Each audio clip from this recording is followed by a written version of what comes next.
Bem-vindos a mais um episódio do Incensuráveis, podcast da Renascença. Esta semana falamos da condenação de Marine Le Pen, a líder do Rassemblement National, partido de extrema-direita francês, que está afastada das presidenciais francesas. No fim, há moções de censura e de confiança para distribuir, mas para já olhamos para o que temos por aqui mais perto. As eleições de 18 de maio que estão aí ao virar da esquina. O nosso painel aqui está, são inevitáveis: José Pedro Mozos, Aline Oldbuving e Pedro Gomes Sanches. Há listas para analisar, debates que aí vêm, sondagens a sair. Vamos lá ao 6º episódio do Incensuráveis. Zé Pedro, hoje começamos por ti. O PS já entregou a lista de candidatos e a maior novidade é a ausência de Fernando Medina, ex-ministro e deputado socialista, que rejeitou entrar na embarcação liderada por Pedro Nuno Santos. Fernando Medina está a traçar uma alternativa para o futuro do PS? Bom dia. Eu creio que sim, ou seja, é bastante evidente, acho eu, isto claro que podemos olhar para os motivos que Fernando Medina alegou, e são motivos pessoais, e portanto nos motivos pessoais cabe tudo e um par de botas, mas nós, a quem nos compete, enfim, fazer uma leitura mais afinada da política, eu diria que é bastante evidente que é um posicionamento de Fernando Medina que começou com a declaração de voto a quando da moção de confiança, e uma declaração de voto em que se posicionava, e aí temos de reconhecer a coragem de Fernando Medina de falar contra uma posição que parecia quase unânime no Partido Socialista, e agora coloca-se de fora. Portanto, eu vejo isto como uma espécie de round 2 desse primeiro ato que foi o início do afastamento de Fernando Medina da doutrina de Pedro Nuno Santos, que há um ano não podia ser tão evidente, não só porque Fernando Medina, para todos os efeitos, nas eleições de há um ano, ainda era Ministro das Finanças, e Pedro Nuno Santos estava naquele paradoxo de que o Pedro tanto fala. Há um ano também estava num paradoxo de, por um lado, defender o legado de António Costa, por outro, querer apresentar uma alternativa, e juntou muitos dos costistas, e os costistas também perceberam que era um momento importante para o partido não ir abaixo, e juntaram-se. Agora, isto já é mais um momento de Pedro Nuno Santos, e se é um momento de Pedro Nuno Santos, Fernando Medina também quer começar a preparar o seu. Mas há um risco que corre, que é, na eventualidade de o Partido Socialista vencer, Pedro Nuno Santos, enfim, se o PS vencer, formaria governo, e não sei em que lugar é que colocaria Fernando Medina ou se o deixaria de fora. E mesmo que perca, eu não tenho tão claro como parece para alguns comentadores que Pedro Nuno Santos saia. É claro, tens razão.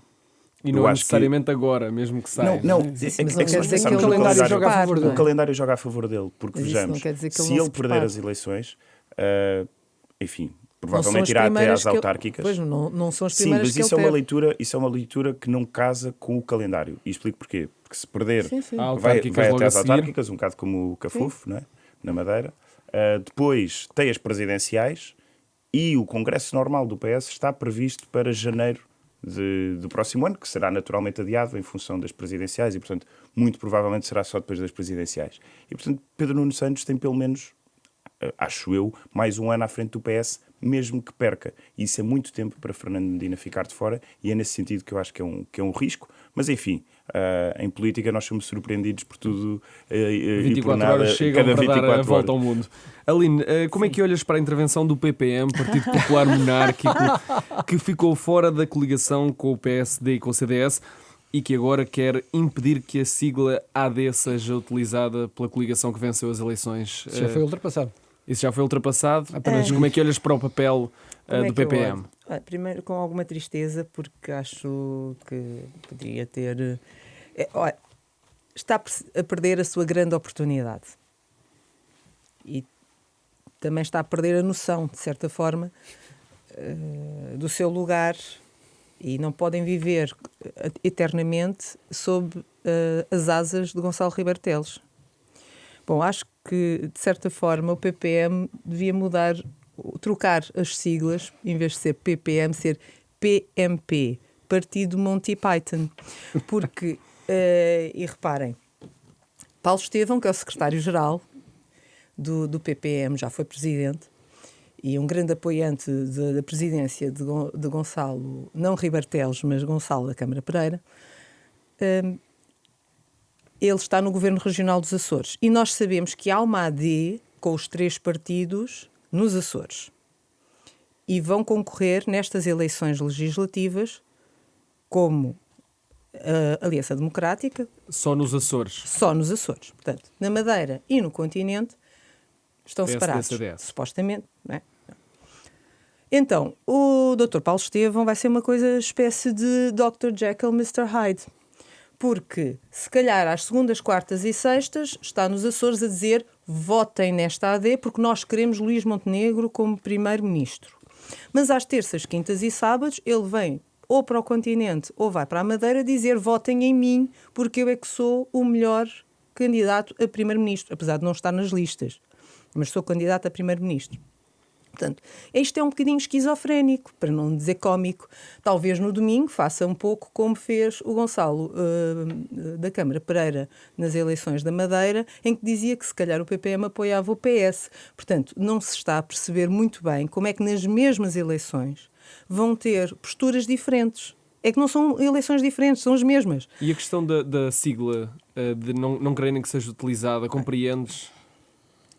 Quer dizer, isto acho que é um oportunismo. Aliás, ontem o secretário-geral do PSD, portanto, o Hugo Soares, disse que o PPM coligou-se com o CDS em 1992 e utilizaram a AD nos Açores. E, portanto, e o PSD não reclamou. Portanto, neste momento, o que me parece é que queriam à força ter um lugar nas listas, porque foi disto que se tratou. Pelo menos segundo o Hugo Soares. Não, o próprio PPM afirma, nós queríamos um lugar elegível e só não deram a sigla e não quiseram continuar por causa do lugar. Mas quer dizer, não vamos comparar o incomparável, não é? É olhar, por exemplo, para o que o presidente do partido está a fazer em 4 anos na Assembleia Municipal de Lisboa e aquilo que ele diz e o trabalho que ele demonstra, não tem trabalho nenhum. Então, e vai fazer a mesma coisa no Parlamento. Quer dizer, isto aqui é a dança dos lugares e a dança das cadeiras. E acho que o PPM merecia muito mais do que isto. Pedro Gomes Sanches, a oposição está empolvorosa com o governo depois de o PSD Porto ter convocado militantes do PSD para irem ao mercado do Bolhão apoiar Luís Montenegro quando estava lá no papel de primeiro-ministro. Tinha o governo em peso para um Conselho de Ministros. Concordas com a oposição? O PSD está a usar o Estado para fazer campanha eleitoral? Claro que está. Mas não é a primeira vez. E não é o primeiro partido. Não é o primeiro partido. Acho isto tudo um disparate. Acho um disparate e acho lamentável. Há aqui uma tentação de os partidos confundirem o Estado com o partido. De facto, aquilo foi uma ação de campanha. O governo a fazer campanha pelo PPD, pela AD, ultrapassada que está esta questão agora da sigla. Mas, quer dizer, o Marcos Prestrelo vir rasgar vestes e ranger dentes, quer dizer, em nome do PS, por causa do que aconteceu no Porto, que é censurável, é bom que se diga, é censurável, sobretudo, até pelas respostas que dão depois, quando interpelados sobre o que ali aconteceu, que não sabia bem, o Primeiro-Ministro não sabia bem que o PPD do Porto tinha convocado os militantes. É tratar toda a gente. Ontem o Miguel Morgado, acho que ontem, referiu isto. Quer dizer, é tratar os portugueses como mentecaptos, como crianças. Ninguém trata os portugueses com respeito. Andam aqui assim num jogo de sombras, quando toda a gente sabe o que é que está a acontecer. Mas vir o PS rasgar vestes e ranger dentes por causa disto. Que é o PS, eu lembro-me das palavras da doutora Elisa Ferreira. O dinheiro é do Estado, o dinheiro é do PS. E lembro-me de ver o doutor Costa por todas as terras do país a falar sobre a bazuca, quase em jeito de chantagem, para, se não votarem em nós, a bazuca não chega. Exatamente. Aqui à terra. Portanto, quer dizer, esta prática é corrente.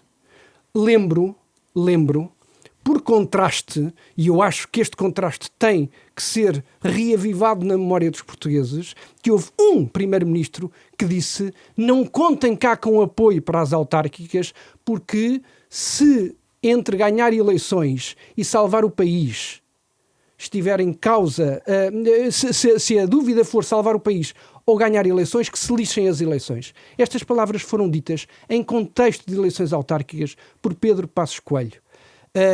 Com essa exceção, todos os políticos relevantes nas últimas décadas têm usado o Estado em favor dos interesses partidários. Portanto, enfim, acho tudo lastimável, quer do ponto de vista do PPD, que de facto fez ali uma ação de campanha, quer o rasgar de vestes do PS na reação que teve. Estamos tão cumpridores dos tempos que vamos a mais uma ronda ainda no tema nacional. Assim, com 2 minutos, podemos fazer uma nova ronda dinâmica. José Pedro Mozos, as sondagens têm apontado para uma repetição do resultado ou até um reforço da AD. Pedro Nuno Santos, por onde é que tem de ir para sair deste beco sem saída? É estar numa posição ingrata, não é? Em termos estratégicos, para onde é que pode ir? Para já, sei por onde é que ele não pode ir, que é pelo caminho da depressão e do partido ficar deprimido, porque assim que surgiu a sondagem da CNN e da TVI na semana passada, houve muita gente com quem eu falo, do Partido Socialista, que pareceu preocupada, mas quer dizer, é só uma sondagem. Entretanto, já surgiu uma da Católica, que parece que... aliás, com bastantes entrevistas, e penso que foi até agora aquela que teve um universo maior, e portanto, e mostra um resultado muito semelhante àquele que tivemos nas últimas eleições, enfim, com ligeiras alterações que cabem todas na margem de erro, e portanto é uma repetição. Esta última sondagem, mais recente, mostra um cenário de repetição, e portanto eu diria para, não se deprimirem com sondagens que são negativas, 2, não ficarem esfuziantes quando as sondagens forem mais animadoras e não se agarrarem tanto àquela sondagem ao estilo de Rui Rio. Exato. Ou seja, as sondagens são importantes, os partidos ligam a sondagens. Eu já colaborei com algumas campanhas e sei que as sondagens interferem nas dinâmicas de campanha. Ou seja, não há uma causa e efeito no eleitor, eu creio. Por ver uma sondagem, afinal vou votar de outra forma. Mas há um efeito que é nas dinâmicas de campanha. Também as próprias. Sim, mas eu não creio que seja. Acho que é muito difícil de medir, em primeiro lugar, e depois acho que são sondagens muito mais em cima do ato eleitoral do que estas. Ou seja, não acho que a sondagem da Católica ou a sondagem da CNN tenham mudado o sentido de voto de ninguém, os da última semana. Acho que sim, que tem esse efeito, sobretudo numa fase mais próxima do ato eleitoral. O que sei, e o efeito mais direto que eu sinto que têm, é nas dinâmicas de campanha, que é quando se fala de dinâmicas de vitória e dinâmicas de derrota, tudo contribui. As boas notícias contribuem, as más notícias atrapalham, e as sondagens, quando são boas, também contribuem, quando são más, também atrapalham. Eu lembro, por exemplo, mesmo em 2022, quando António Costa garantiu a sua maioria absoluta, as sondagens na semana anterior davam um empate técnico. E aí eu acredito que o apelo ao voto útil tenha funcionado. Aí sim acho que houve um efeito direto de as sondagens não serem clarificadoras. Mas antes disso, houve um efeito na campanha de António Costa, que foi o de moderar as expectativas, moderar o tom, deixar de falar de maioria absoluta, pedir confiança para ter uma estabilidade maior, e portanto houve um adaptar do discurso que depois também colou. E eu acho que esse é o maior efeito. Eu acho que as sondagens condicionam. E queria só terminar dizendo o seguinte: eu acho que Pedro Nuno Santos, como dizias, tem um trabalho um pouco ingrato, que é o de ir a eleições mais uma vez fora dos timings que ele tinha antevisto e que tinha julgado serem os dele. Mas isso pode ser também uma oportunidade, porque, como dizia há pouco, não sei se vão exigir a cabeça dele a seguir a um ato eleitoral destes, sobretudo porque Luís Montenegro não deixará de estar, em caso de vitória, sob escrutínio. Os casos não vão desaparecer. E se puder, só mesmo uma nota de 30 segundos para responder ao que o Pedro disse sobre... É verdade, várias pessoas vários governos usaram, se quiseres usar essa expressão, meios do Estado para fazer campanha, mas eu recordo que Luís Montenegro, há um ano, criticou, e vou citar, António Costa por usar meios do Estado para fazer campanha. Disse mais, e depois, enfim, aventurei-me a explorar frases de Montenegro que podiam ser aplicadas ao próprio hoje. Disse que António Costa era doutorado em conversa e que não dava respostas. Sobre não dar respostas, entre António Costa e Luís Montenegro, acho que estamos conversados. Sobre um primeiro-ministro ir a uma comissão parlamentar de inquérito, Luís Montenegro admitiu, quando foi a comissão parlamentar de inquérito à Caixa, chamar António Costa primeiro-ministro porque disse que ninguém estava acima da lei. E, portanto, é verdade que existe esta incoerência do PS agora rasgar vestes, mas também uma grande incoerência do Estes PSD foram fazer os isto. 30 segundos mais longos da história. Aline, só, há bocado dizias que as sondagens influenciam os eleitores. Neste momento estão a dar um resultado parecido ao que tivemos há sensivelmente um ano. Sim. Achas que o PSD e a AD têm de seguir uma estratégia semelhante, ou esta vitimização que também Luís Montenegro vai ensaiando em relação à Spinum Viva pode dar-lhe força? Bom, temos visto que vitimização, e daqui a pouco quando falarmos em Le Pen vamos perceber isso melhor, vitimização às vezes funciona, mas eu julgo que não deverá ser este o caminho da coligação entre o CDS e o PSD. Acho que eles têm muito mais em conteúdo do que em forma. Toda a gente está a falar na forma, portanto, se é AD, como é que é o nome, e estão a perder muito tempo com isso. A questão não é essa, a questão não é a forma, a questão é o conteúdo. E, de facto, este governo tem conteúdo e mostrou, independentemente de haver casos ou casinhos ou dúvidas, o que é certo é que tem feito em várias áreas um bom trabalho em um ano. Em um ano realmente fizeram e têm conteúdo. Têm qualidade de trabalho. Eu acho que devem se focar aí. Devem evitar andar a responder Sim, a eu adversários acho que, e focar sim, porque nas áreas. Sinceramente, está toda a gente saturada dessas guerrinhas. E, portanto, querem é ver em que é que vão votar. Não é? A nível de trabalho, a nível do que é que se pode fazer para o país. Ficarem reféns ao sabor das sondagens, tanto como elas condicionam a própria relação, o próprio trabalho das campanhas, ou até condicionam aquilo que os eleitores podem votar, como aliás fizeste referência, e muito bem, vai ser sempre à volta de chantagem. E eu acho que isso deve ser completamente evitado. Uma campanha mais positiva, mostrando aquilo que tem de bom e tentando ultrapassar aquilo que poderá ser criticável, eu acho que essa é que tem que ser a estratégia. Pedro, também achas que as sondagens não influenciam só os partidos, mas influenciam também as pessoas que vão depois votar? Acho que claramente influenciam. Eu em reação àquela sondagem, enfim, mais confortável para a AD, do ICS Isqueté para o Expresso, a primeira coisa que disse, e comentei a quinta-feira à noite quando ela saiu na SIC, e a primeira coisa que disse foi: prudência, refreiem os ânimos, porque percebi logo um certo entusiasmo por parte dos partidários. Os partidários, que é uma classe de gente que vive esta questão das eleições com um viés de olhares, têm um comportamento muito curioso, que é, olham para a fotografia e galvanizam-se. E, portanto, eu acho que perdem o mais importante das sondagens. As sondagens são, de facto, uma fotografia do momento, mas são outra coisa. São um elemento que se adiciona a um sistema político complexo. E é um elemento que se adiciona a um sistema político complexo que tem dois efeitos. O primeiro, junto dos eleitores. Eu admito que sondagens mais feitas perto das eleições tenham, desse ponto de vista, um efeito maior junto dos eleitores. Mas tem um efeito junto dos eleitores. Um eleitor que tenha uma rejeição grande relativamente a uma das partes pode optar por voto útil em favor do seu lado da barricada. E isso é importante. Basta olhar para o que aconteceu com a maioria absoluta de António Costa. Eu não estou convencido que a sondagem que dava vitória ao PPD tivesse sido uma má sondagem, uma sondagem mal feita do ponto de vista metodológico. O que eu acho é que ela influenciou o comportamento dos eleitores e fez com que os eleitores concentrassem o voto no PS. Portanto, e esta é uma das partes. A outra parte tem a ver com o ajustamento da narrativa dos partidos.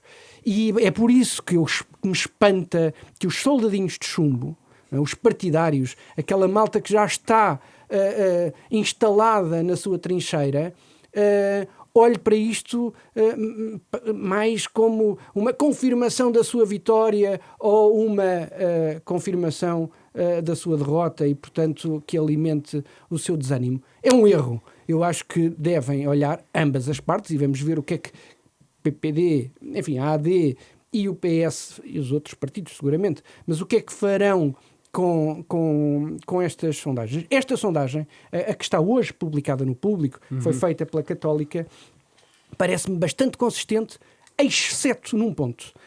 Consistente porque a amostra é grande, há 1.200 respostas válidas, a estratificação para a construção da amostra considerou todas as variáveis relevantes, incluindo uma que me parece muito importante neste caso e que é do ICS-ISCTE não tinha, que é o sentido de voto nas últimas eleições, mas tem, eu acho, um viés. Dando este empate técnico, tem um viés. Entrevistou 43% de mulheres.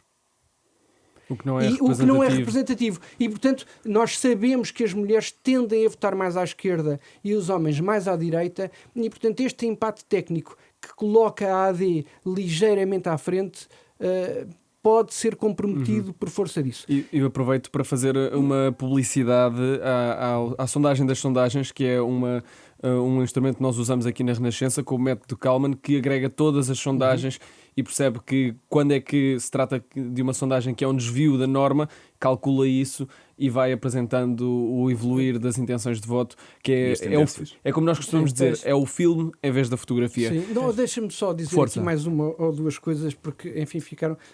introduziste o tema falando de barca, e enfim, eu acho que é uma metáfora bastante interessante para falar sobre o PS. Vamos ver se a barca se mantém à tona. Roma não pagava a traidores, vamos ver se o Largo do Rato paga. Fernando Medina invocou motivos pessoais e isso é atendível, mas entretanto o PS está num estado de guerra civil, não é? Entre uma noite e outra, Zé Luís Carneiro, que estava de fora, agora está dentro, Sérgio Sousa Pinto, que estava dentro, agora está fora, e portanto, de facto, Pedro Nuno Santos tem vários paradoxos, como eu tenho dito, vários. Tem aqui este problema, que é de manter o corpo suficientemente coeso para, olhando para estas informações que vai tendo, minimizar os danos. Eu duvido que consiga ganhar, mas enfim, também não faço aqui futurologia, eu acho que não tem condições para ganhar, muito dificilmente o conseguirá fazer, mas uma derrota honrosa, aí eu acho que o Zé Pedro tem razão. O calendário facilita a sua permanência, ninguém o vai decapitar em vésperas de eleições autárquicas e o resultado das autárquicas será o que for e depois logo se vê. Seguimos... Mas isso é o inevitável, não é? Adiar o inevitável, mais cedo ou mais tarde. Vamos ver. Seguimos para a segunda parte do nosso programa, onde internacionalizamos. Esta semana fintamos as tarifas de Donald Trump, havemos de falar nelas nas próximas semanas, certamente. Vamos antes até França, onde a justiça condenou Marine Le Pen. Estamos a falar da líder da União Nacional, o partido de extrema-direita francês. Foi condenada por corrupção por ter desviado perto de 400 mil euros de fundos europeus que usou para pagar funcionários do partido. Era dinheiro do Parlamento Europeu que só devia ser usado para pagar a funcionários que trabalham em Bruxelas, mas isso não aconteceu. Usou esse dinheiro para pagar a funcionários que não trabalhavam exclusivamente para o Parlamento Europeu. Marine Le Pen foi condenada a 4 anos de prisão, 2 deles de prisão efetiva, e mais relevante para o caso, não pode candidatar-se a cargos políticos durante 5 anos. José Pedro Mozos, tudo isto está a ser encarado pelos apoiantes de Marine Le Pen como uma censura política àquela que era a candidata mais bem posicionada para ganhar as presidenciais de 2027. Esta pena permite essa leitura? Permite porque a extrema-direita cresce não é porque tenha boas políticas, é porque tem boas narrativas. E sempre foi assim. Quer dizer, nós olhamos para o nosso caso particular, olhamos para o lado da Espanha, olhamos para a Itália. A extrema-direita cresce não é porque tenha boas políticas, é porque tem boas narrativas. E isto encaixa que nem uma luva na narrativa da vitimização. O que também, se olharmos para o ponto de vista da justiça, é um trabalho muito ingrato. Porque ora condena e depois é acusada de estar a ser... enfim, um instrumento de alguma ação política maior para censurar Le Pen, ou então não condena e pode estar a desvalorizar um caso que, de facto, é grave e atendendo à lei francesa, que, enfim, não a conheço com o detalhe, conheço a lei portuguesa, constitui um crime, não é? E, portanto, mesmo para a justiça, qualquer que fosse a decisão, para a extrema-direita ia ser um aproveitamento. E, portanto, mais do que ser, enfim, um golpe para a extrema-direita, eu acho que isto é daqueles presentes envenenados para a democracia em geral, porque coloca-nos perante o desafio de sempre quando estamos perante a extrema-direita, que é, se fizermos uma crítica muito contundente, se houver uma ação muito contundente contra a extrema-direita, eles vão vitimizar-se, se houver uma desvalorização, eles vão crescer.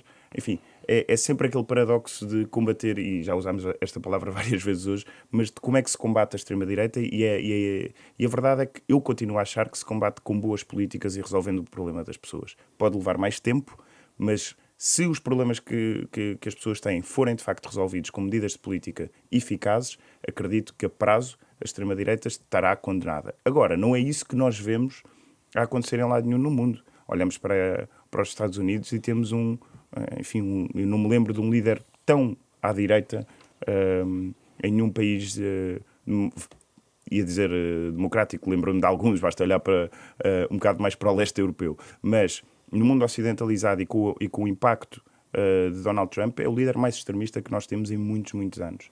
Com a agravante que isso tudo vai causar. Olhamos para a Alemanha, está a virar à direita. Olhamos para a Itália, tem Meloni no poder. Olhamos para a França e acontece isto, que eu acho que vai dar muita força a Bardella, que é, em princípio, o sucessor de Marine Le Pen. E deixa-me só notar uma nota curiosa, e termino dizendo isto. Jean-Luc Mélenchon, que é o líder da extrema-esquerda, ou da esquerda radical, se quisermos, francesa, foi dos primeiros a não embandeirar em arco esta tem decisão. Um processo semelhante. Claro, E não é só isso, it takes one to know one, não é? É preciso um populista para reconhecer outro. Claro, e, portanto, é ele sabe evidente. bem como é que esta decisão vai ser aproveitada pela extrema-direita para crescer. Como eu digo, a extrema-direita cresce pelas boas narrativas e não pelas boas soluções políticas. E isto é ótimo para a narrativa da extrema-direita. Aline, concordas que a justiça francesa está a dar mais força ao Rassemblement Nacional ao ter aplicado esta proibição a Marine Le Pen de se candidatar? Não está a dar mais força. É óbvio que eles vão aproveitar, como disse o Zé Pedro muito bem,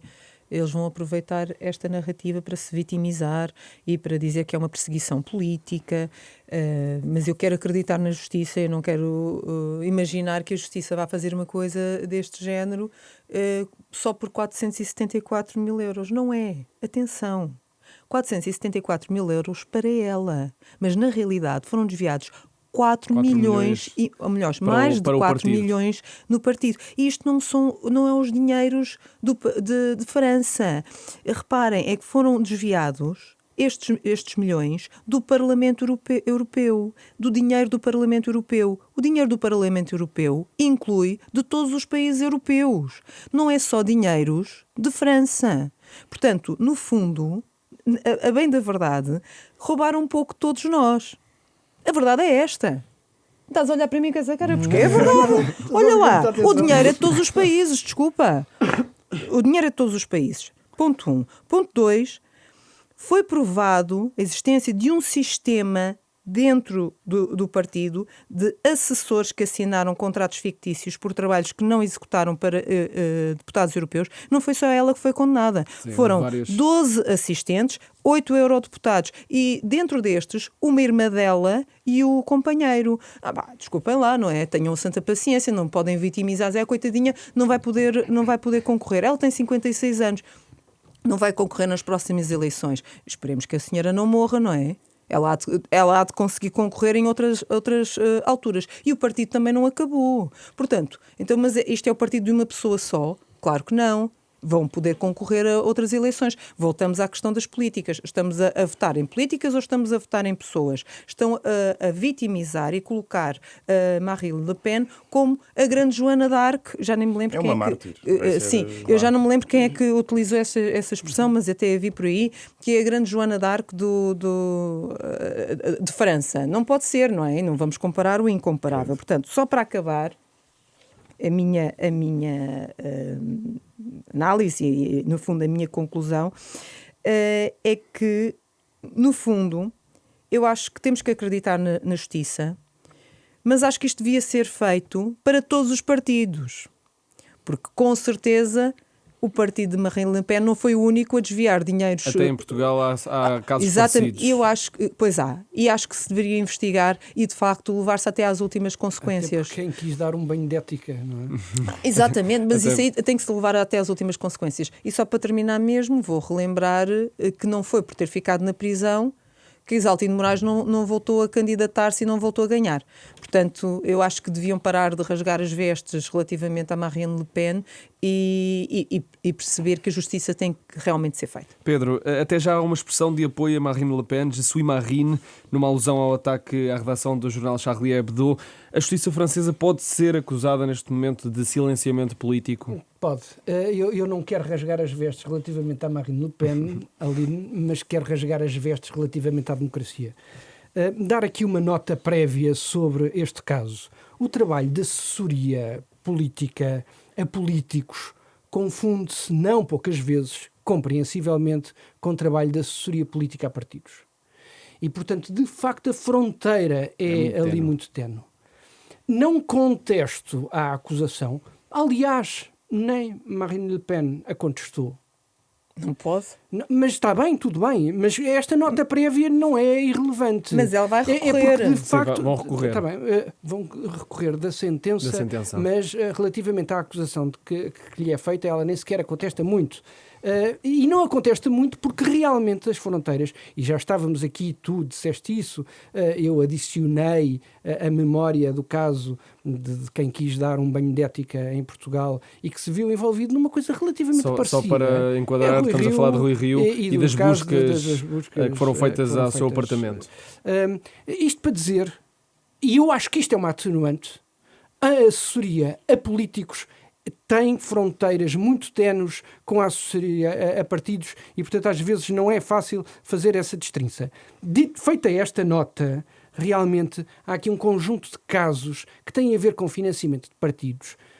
E no outro espectro, o Zé Pedro estava aqui muito insistente na história da extrema-direita, no outro espectro nós tivemos em Espanha um caso semelhante, enfim, não semelhante, porque não se tratava de dinheiros públicos, mas do ponto de vista do financiamento partidário, do Podemos, que alegadamente era financiado pelo Irão e pela Venezuela. O que coloca questões sobre o financiamento dos partidos. E era aí que eu ia chegar para concluir. Há um outro caso na Europa. Calin Georgescu foi impedido de concorrer à segunda volta das eleições presidenciais na Roménia por alegada interferência da Rússia nas eleições. E também a justiça, naquilo que era suposto ser uma separação de poderes claríssima, penalizou essa candidatura. Hoje temos em França a justiça a aplicar uma pena com efeitos retroativos. A lei que impede a candidatura é uma lei posterior aos factos em julgamento. E a argumentação utilizada é que, de facto, esta inelegibilidade não é uma consequência penal, é eleitoral. E este é o meu ponto final. A subtração de direitos eletivos, de direitos políticos em democracia é uma coisa bastante grave e não se compadece com um menosprezo, com uma menorização vis-à-vis consequências penais. E, portanto, de facto é grave. O que a justiça está a fazer, judicializando a política, é criar um caldo muito explosivo a que me palpita. Vocês podem fazer as leituras que quiserem, umas mais bondosas, outras mais cínicas, sobre a reação do eleitorado. Mas o que é certo é que o grau de probabilidade do eleitorado responder com repúdio a isto que está a acontecer na política europeia é muito, muito explosivo. Caminhamos para o final do nosso episódio, mas primeiro vamos às moções de confiança para quem brilha e moções de censura para quem mancha a semana. José Pedro Mozos, para quem vai a tua moção de censura? A minha moção de censura vai para algumas pedras no sapato das listas apresentadas quer pela AD, quer pelo PS. Na AD, Hernani Dias é cabeça de lista por Bragança. Hernani Dias foi o secretário de Estado, a primeira demissão, na verdade, do governo de Luís Montenegro, que se demitiu porque criou 2 empresas enquanto legislava sobre a lei dos solos, empresas imobiliárias, algo que Luís Montenegro considerou uma imprudência e até agradeceu que ele se demitisse para não ter de ser ele a demiti-lo, e agora é cabeça de lista pela AD em Bragança. E do lado do PS temos Hugo Mendes, que foi o secretário de Estado de Pedro Nuno Santos, era um dos seus maiores confidentes e braços direitos políticos, sempre foi. Continuava a aconselhá-lo, mas agora entra nas listas do PS para a Assembleia. E, portanto, eu acho que isto são más notícias, porque quer seja por ser um grande conselheiro e um braço direito que não se pode dispensar, quer seja porque regimenta muitos votos, quer seja porque tem impacto local, o que for, há valores que se colocam à frente, e quando temos umas eleições sobre ética, de outros que deviam ter mais valor, e portanto a minha moção de censura é para estes 2 casos. E a tua moção de confiança? A minha moção de confiança vai para Luís Marques Mendes, que esta semana, enfim, assumido candidato presidencial, desafiou o Gouveia Melo a candidatar-se. Disse, e eu leio porque acho que as palavras dele eu subscrevo hoje na íntegra. Nem percebo porque é que ele anda a esconder isso da candidatura presidencial e porque é que não se apresenta oficialmente. Anda a fingir e a fazer de conta. É um bocadinho de taticismo. Eu achava que o taticismo era só dos políticos mais tradicionais, mas pelos vistos é de todo o lado. Eu subscrevo na íntegra esta declaração e atribuo a minha moção de confiança a Marques Mendes. Aline, quem é que merece a tua moção de censura? Olha, uma situação que me deixou perplexa e bastante incomodada. O vídeo de uma rapariga em Loures que foi violada, e como é que é possível pessoas que... Portanto, houve quem tivesse filmado, tivesse colocado, tivesse partilhado, tivesse visto, são milhares de visualizações e não houve ninguém que tivesse denunciado esta situação. Eu acho que isto é dramático e mostra bem como parte da nossa sociedade está doente. É a minha moção de censura. E a tua moção de confiança? Uma boa notícia. Vamos a isso? O emprego em Portugal atingiu o nível mais alto desde 1998, em fevereiro deste ano, com 5,2 milhões de pessoas empregadas. Eu acho que isto é realmente uma notícia fantástica, uma notícia ótima, e é a minha moção, a tua moção de confiança em bem. Pedro Gomes Sanches, a tua moção de censura? A minha moção de censura vai para Boaventura Sousa Santos. Ui. E para o que ele representa de abuso, de hipocrisia e de soberba. E também à academia, ou à parte dela, que se deixou sujeitar a esta ciência, e eu estou a fazer o gesto de aspas, para quem nos está a ouvir na rádio, que ele personifica. Quando há 30 anos eu cheguei à faculdade, passaram-me para a mão, eu estudei Sociologia e Nilo Tempore, e entregaram-me para a mão um livro muito marcante de Boaventura Sousa Santos. Chamava-se Pela Mão de Alice. E, como alguém há tempos dizia, parece que Boaventura Sousa Santos confundiu o Pela Mão de Alice com o pôr a mão na Alice. Censura para Boaventura Sousa Santos. A tua moção de confiança? A minha moção de confiança vai para a política de imigração do governo. Portugal passou a ter, finalmente, uma política de imigração que pretende cuidar do acolhimento de quem chega, zelando por condições de dignidade próprias de um país democrático, liberal e aberto, e que, ao mesmo tempo, pretende fazer cumprir a lei e a ordem próprias de um Estado de Direito.